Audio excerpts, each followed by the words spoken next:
ఇవాళ సంస్థలు ఏమైనా పెట్టుబడులకు తీసుకుని వస్తా ఉంటే ఇవన్నీ నేనే మాట్లాడాను. ఇవాళ చంద్రబాబు నాయుడు గారు మా క్రెడిట్ అంత చోరీ చేస్తున్నారని చెప్పి మాట్లాడుతూ ఉన్నారు.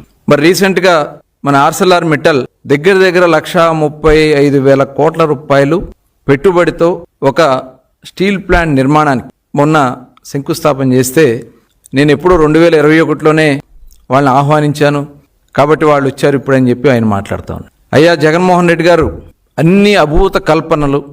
ఈ రాష్ట్రంలో జగన్మోహన్ రెడ్డి మాట్లాడినటువంటి అబద్ధాలు ఇవాళ ఎదుటి వారి మీద బురద జల్లే కార్యక్రమాలు తప్ప ఆయన చేసింది చెప్పుకుంటాకి ఏమీ లేదు.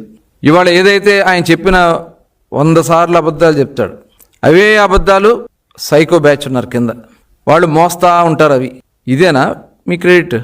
ఇవాళ మీ క్రిమినల్ క్రెడిట్ గురించి, మీ దోపిడీల గురించి, మీరు చేసినటువంటి విధ్వంసాలు క్రెడిట్ ఎవరు చోరీ చేయలేరు. ఇది వాస్తవం. నేరాలు చేశారు, అనేక దోపిడీ చేశారు.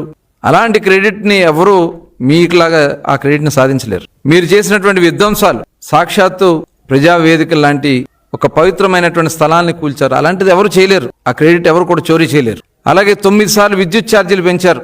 32,000 కోట్ల రూపాయలు ప్రజల మీద భారం మోపారు. అలాంటి క్రెడిట్ని ఎవరు చోరీ చేయలేరు మీరు చేసినటువంటి దుర్మార్గాల్ని.